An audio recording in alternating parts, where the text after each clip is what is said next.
All right, Loud Esmond here, along with Tom Macrina, a.k.a. Rye Cape. It's the UFL show for Wizard Sports Picks. UFL Live Line? Is that what we're calling it, Tom?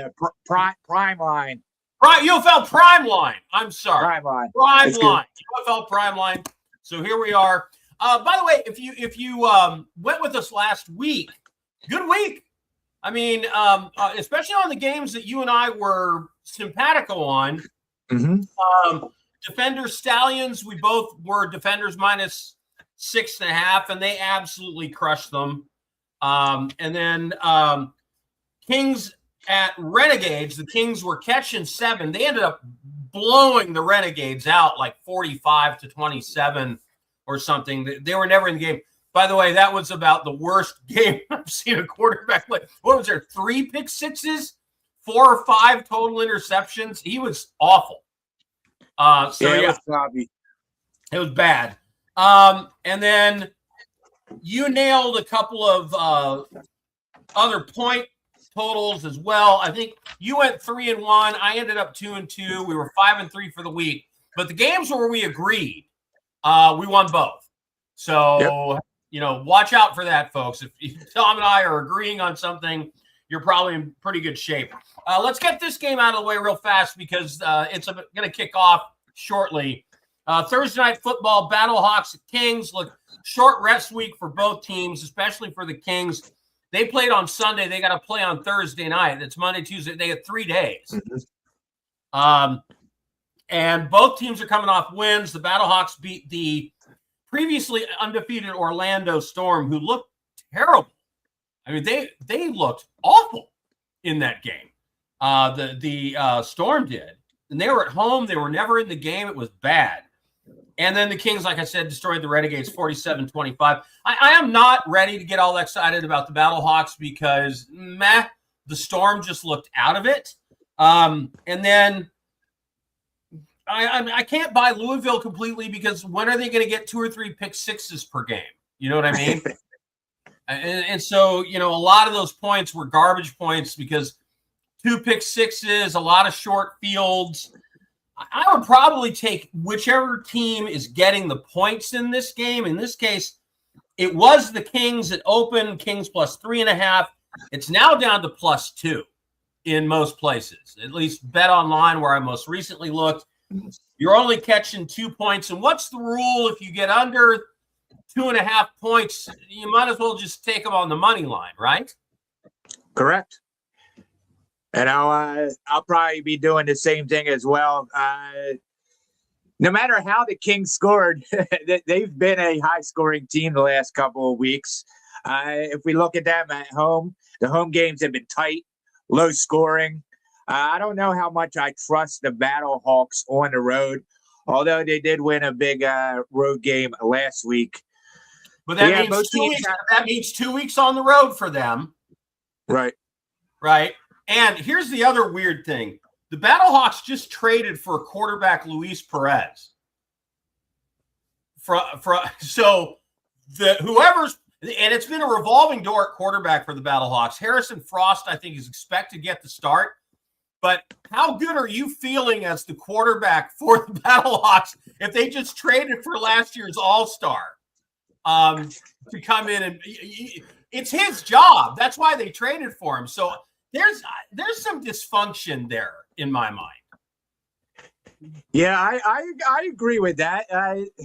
Both of these offenses are pretty streaky, so we really don't know what we're going to get from either one of them. But I also think that the King side is the right side for tonight. I take them on the money line. I thought the opener of 3.5 was way too much. Yeah. I should have jumped on it early, but I didn't. Yeah, I grabbed 3.5. I think on Monday I was looking at these numbers and decided to jump on that. But I like the money line here too as well for the Kings at home. Keep in mind the Battlehawks allowed 34 points to the Renegades, who are not very good. They allowed 30 points to the Stallions, who are putrid. So they can't stop anybody. And the Kings, again, a lot of junk points last week, but they're getting fairly efficient quarterback play. They're not turning the ball over, and they can run the ball. So, again, we're both on the same side here. So there we are. Little news of the UFL. This is weird. So in the last week, the UFL Dallas Renegades traded quarterback Luis Perez, who was projected to be their starter because he lost the job in training camp. They traded Luis Perez to the St. Louis Battlehawks in exchange for an offensive tackle. The Birmingham Stallions traded Matt Corral and a defensive end to the Orlando Storm for Dorian Thompson-Robinson. The DC Defenders traded quarterback Mike DeLulo to the Louisville Kings for quarterback Jason Bean. So, I mean, they're throwing quarterbacks around the league like, bags of footballs. It's just weird. I don't know. If I'm in the league and I've got a good backup quarterback, I'm not sure I want to trade him to a team I got to compete with. Yeah, I agree with that. Do they have a trade deadline in the league? I'm not sure on that, but it's just odd to me. And again, it just shows that the quarterback position is very unsettled for a number of these teams. So, the Renegades, they got nothing at quarterback, so they traded for Perez. The Stallions, they dumped Matt Corral, who was supposed to be the starter, and they brought in DTR, who wasn't great last week. He can run. He ain't great passing the ball. Yes. And then DC Defenders traded Mike DeLulo, who I've never heard of, for somebody called Jason Bean, who I've never heard of. So that's just weird. Friday night, you got the Gamblers and the Aviators. That's kind of a barf game. The funny thing is now the UFL keeps doing this, and maybe it's because they have a lack of a large number of teams, but these two teams just played on Sunday. And now they're going to play in a back-to-back. And this every week, it seems, there's somebody playing a back-to-back. Somebody had to win that game, although neither team looked like they really wanted to or deserved to, frankly. Gamblers end up getting the win 30-17. Both teams are kind of putrid, especially on offense. For me, the play in this game is not backing either side. You know my rule about I don't bet bad teams against bad teams. They only totaled 30 points between them last week. And the total in this game is 45.5 right now. So for me, the play is the under. Actually, that is what I'm on too. This is the one game I was on the wrong side of last week. I took the Aviators, but now the Aviators are at home. This was just an ugly game. The Aviators show flashes, but they have a lot of inconsistencies, while the Gamblers, they actually contain the Aviators' run game. I don't know if they'll do that again. I think that the home crowd could be a good boost. I expect a similar physical, run-heavy football, limited big plays. I expect another low total between these teams. I think this 45.5 is actually pretty generous. I think it's way high. If I'm the book, it's like they scored 30 points last week. Now, I was on the over last week because I was like, look, neither of these teams can stop anybody. But what screwed me was every time they got in the red zone, they turned the ball over. It's just like there was 2 or 3 times they're like inside the 10-yard line, holding, they go back to the 20. Offensive pass interference, they're back to the 30, and then they throw an interception or they fumble the ball away. There was multiple times when I'm like, okay, here comes a score and nothing. So, they're just both, not even a field goal. They would turn the ball over or turn over on downs or whatever. But so both teams badly coached, not a lot on offense. The other thing is they both play slow. They both like to run the ball. They don't have explosive plays. And they kind of tend to bleed the clock. It seemed like every time they were hiking the ball, there was 1 second left. So, it's not like they're running any tempo. It's sort of like, watching the service academies play in college football. It's like the clock is just tick, tick, tick, tick, tick, tick, tick, the whole time because there's no explosive plays. So, that's the under in that one is what I'm on to. Saturday at noon. Defenders, Gamblers. Now the Defenders, they dropped the first game of the season, and they were the favorite to win the championship coming out. Mm-hmm. But since then, holy smokes, 45-28 over the Louisville Kings, 28-22 over the Battlehawks, 45-7 over the Gamblers, 44-26 over the Aviators. Those are their games after that first game. And then the Renegades, they started the season hot, but they've dropped 2 in a row. And that quarterback's confidence has got to be in the absolute toilet after the last game. I mean, you talk about seeing ghosts. He had more yards throwing to the opposite team. That's a stat line you don't see much. Well, keep in mind, there were 2 pick sixes that were about 60 to 70 yards each. So he totaled like 130 yards in 2 passes to the opposite team. You know? So it was a hilarious stat line. His QBR, I think, was 0.6 or something. Ooh. It was awful. I mean, the what it reminded me of is, remember in the NFL playoffs when the Texans played the Patriots? Mm-hmm. And C.J. Stroud, what did he have, 6 turnovers or something? Yeah. And you know, you could see Rick Neuheisel, the coach of the Gamblers, keep walking up to the kid, and he's talking to him, and the kid is shaking his head. And I'm like, what can you say? You know, please stop throwing it to the wrong team. You know, I mean, what's the advice? Hey, son, at least it was a spiral. Good looking throw. My dad told me once a story about him at a high school dance, and this girl asked him to dance, and I guess she was kind of heavy and not very attractive. And he said he was trying to think of something nice to say, and he says he came up with, you know, for a fat girl, you don't sweat much.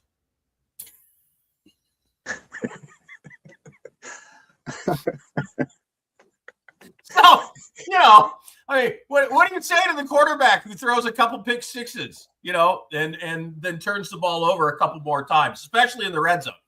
Hey, kid, just go win one for the Kipper. I mean, I don't know what you say.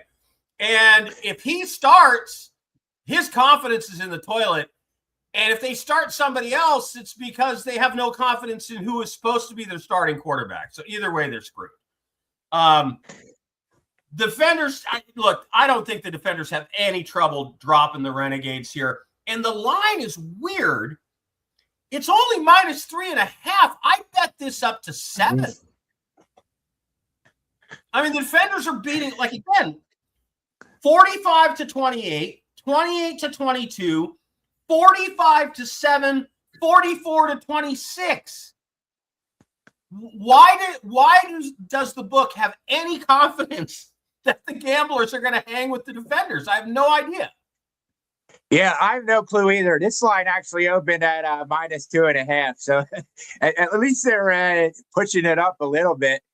But yeah, like you said, really the only competent quarterback in the UFL is on the Defenders, Teamu.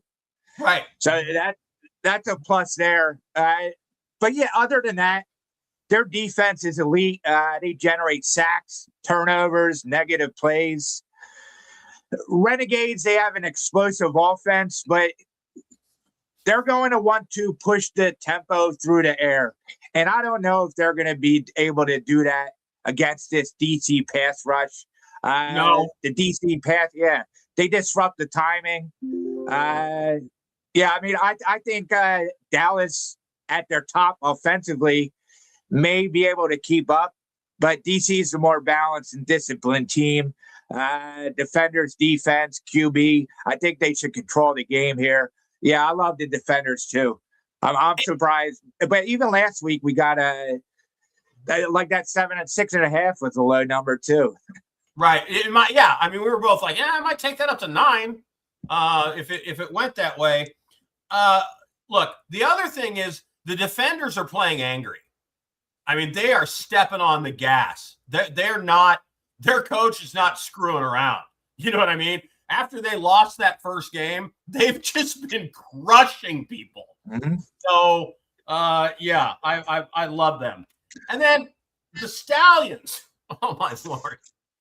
Oh, goodness. The Stallions have dropped 4 straight after winning 1 out of the gate, including being shut out by the Storm 2 weeks ago. And they play the Storm again this weekend.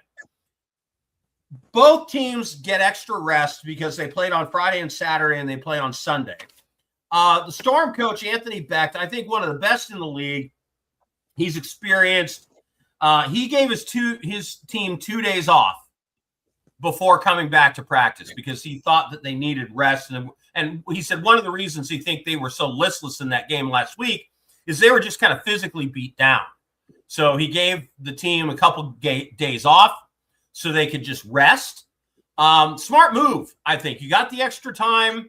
Let everybody rest, relax, heal up a little bit. And I expect them to bounce back in a big way this week. Anthony Becht's teams have a record of doing that. Meanwhile, the least experienced coach in the league is on the other side, and that's A.J. McCarron, who last year was playing quarterback for Anthony Becht. So Anthony Becht knows everything A.J. McCarron knows, but A.J. McCarron doesn't know everything that Anthony Becht knows. So I love the Storm bouncing back here. And the Stallions, like we said, traded 2 of their top players for backup QB Dorian Thompson-Robinson, who gets the start now. And like we said, he can run, but he ain't great at passing the ball. He's not a terrific decision maker. He's not an elite processor. I don't love his game, except that he can run a little bit. And here's the thing. You know what Anthony Becht knows? Anthony Becht knows that quarterback because Thompson Robinson was on the Storm to start the season. So you don't think Anthony Becht knows how to play Dorian Thompson Robinson? It's simple. Play zone and don't let him run. Play zone and don't let him run. Beat me with your arm, DTR, and he can't do it. So I love the Storm bouncing back here. This game was 6. It's now down to 4.5. It's moving in a different direction than I thought it would, Tom. So we're actually getting more value than when it opened. Yeah, I'm actually surprised about that. But these UFL markets are pretty weird sometimes. But I'm right with you there. This is a prime bounce back spot for the Storm here. They allowed the lowest points in the UFL. Balanced offense. We noticed they don't beat top teams, but they do crush weaker opponents, and that's all we need to do here. Yeah, you talked about the Stallions' QB instability, and yeah, just the fact that the Storm defense is going to be able to scheme up against DTR, it just helps them so much more here. But I think Orlando's defense is definitely the biggest edge here. The Storm, they thrive when they play from ahead. I expect them to get an early lead here. And then the defense is going to be a suffocating pace for the Stallions team, who honestly just can't move the ball. Orlando's clearly the better team here. They have the momentum, better defense, more stable offense. This is a match on paper. I'll gladly take that number moving toward the Stallions, especially that the Storm are at home. Yeah. They were at home last week, though. But again, I think that the team was just mentally and physically a little bit spent, and a little extra time off, a couple days away from practice. I expect a big bounce back here. All right. To recap, we are both on the Kings Thursday night tonight. Either we're both on the Kings against the Battlehawks, either plus a couple of points or on the money line. We both like the under 45.5 in the Friday night game Gamblers Aviators. We both love the Defenders minus 3.5 Saturday when they play the Gamblers, and we both are surprised that it's only 4.5 points that the Storm have to give up against the Stallions on Sunday. So to recap, that's you and I are in agreement on those 4 plays. So let's go 4-0 and cash some tickets. That's right. Can we talk a little Kentucky Derby since that's this weekend? Absolutely. Okay, so now I've got to find my notes, of course, which, of course. All right, there they are. So, okay, so by the way, I just spent a Saturday at Santa Anita at the horse races a couple of weeks ago. I love horse racing live. I don't love it on TV, but live horse racing is a lot of fun. I am not partial to betting on favorites, especially in gigantic fields. There were 24 horses slated to go off in the Kentucky Derby. We've had 3 scratches, so I think we're down to 21. But good Lord, that's an enormous number of horses in a race. And when you have that many horses, it's like, traffic in prime time on the 10 freeway in Los Angeles. You just can't get anywhere sometimes. And great horses, they'll get stuck on the rail or they get pushed out to the outside. And favorites only win in horse racing 30% of the time anyway, under the best conditions. So I looked for a couple of horses that have fairly high odds that will actually pay something if they win and I think have an actual chance of winning. So I got 2 across the show bets. This is win, place, and show. This is what an across the board bet is in horse racing. So you're going to pay for all 3 bets. So if it's a $2 win, place, show bet, it's going to cost you $6. If it's a $5 win, place, show bet, it's going to cost you $15. If it's $100, it's going to cost you $300. That's how that works. But you can win if they come in third. You can win if they come in second. And boy, if they win, you win all 3 bets and you really clean up. So my first horse is Potente. He put in a massive local workout this weekend. He went 5 furlongs and 57.80, just a blistering pace. He won the San Felipe Stakes from just off the face. And then curiously, Baffert put him into the Santa Anita Derby, even though he didn't need to, because he had the points already to be in the Kentucky Derby. But I think he was trying to find something out about the horse. And the horse jumped out and was leading the pace, and then the jockey pulled the horse back. I think that's Baffert not wanting to show people exactly how fast that horse could be if he got out on the lead. So if that horse breaks well, Potente has a chance to run away with it. And then he also could stalk and pounce, which he's done in a number of races as well. But I'm happy to take a shot at this at those odds. And then Incredibolt is 37-1. Several notable handicappers have that horse in second or third place on their cards. Okay, so I'm comfortable with a win, place, show bet, again, across the board with Incredibolt. And if he comes in, that's a great payday at 37-1. By the way, your favorites, I'm seeing a lot of love for Commandment, Chief, Wallaby, and the Puma. That's who I'm seeing as kind of the consensus. These are the horses with the best chance to win.